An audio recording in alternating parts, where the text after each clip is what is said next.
Madame la Présidente, Monsieur le Vice-président, mes chers collègues, depuis 2 ans, l'action régionale en faveur de l'environnement s'inscrit avec force et ambition.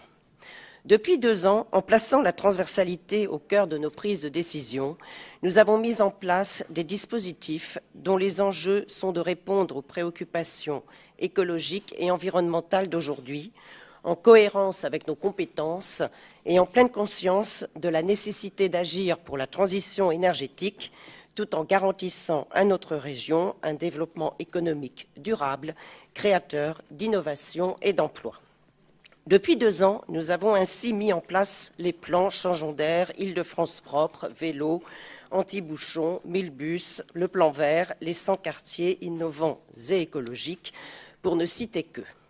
Depuis 2 ans, nous œuvrons pour améliorer la qualité de vie des Franciliens, de tous les Franciliens, quand d'autres, sur ces questions essentielles, ne font que tergiverser ou déplacer les problèmes.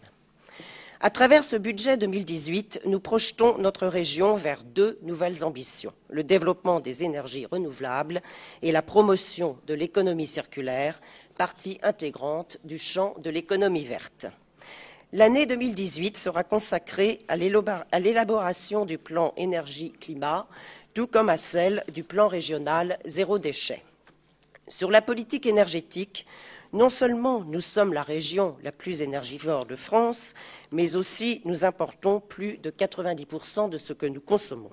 Il est stratégique et vital de promouvoir la sobriété énergétique, de développer les énergies renouvelables, les énergies de récupération, de consommer moins, de consommer mieux, de consommer local.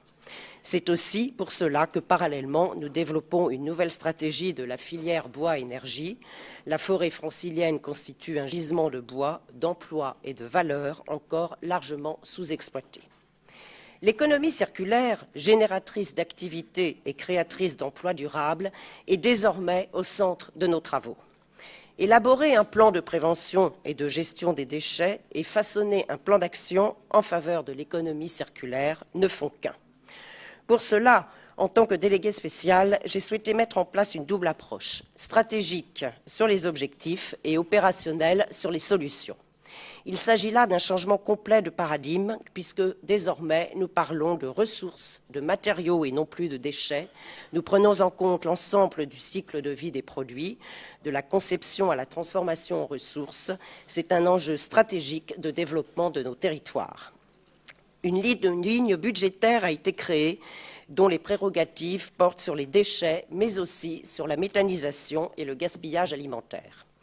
Vous le voyez, l'environnement est le véritable fil conducteur de la politique régionale. Comme en 2016, comme en 2017 et une nouvelle fois en 2018, il est au cœur de toutes nos politiques sectorielles. De par ces 2 années d'action et de perspectives politiques qui sont ici affirmées budgétairement, je ne peux plus laisser dire que les questions et sujets écologiques, environnementaux ou énergétiques ne sont pas des sujets prioritaires pour notre majorité. À l'inverse de ceux qui prônent l'écologie punitive qui interdit tout sans concertation, j'affirme qu'en construisant nos différentes politiques en partenariat avec les acteurs et les élus locaux, nous sommes dans une écologie incitative positive. N'en déplaise aux esprits chagrins, ce budget porte nos ambitions et elles sont immenses. Madame la Présidente, Monsieur le Vice-président, mon groupe votera pour ce budget qui, au risque de me répéter, sanctifie les dispositifs mis en place depuis 2 ans et projette enfin notre région vers le développement des énergies renouvelables et de l'économie circulaire. Pour en arriver là, il fallait une ambition politique forte. Avec Valérie Pécresse, nous l'avons et nous la mettons en application. Je vous remercie.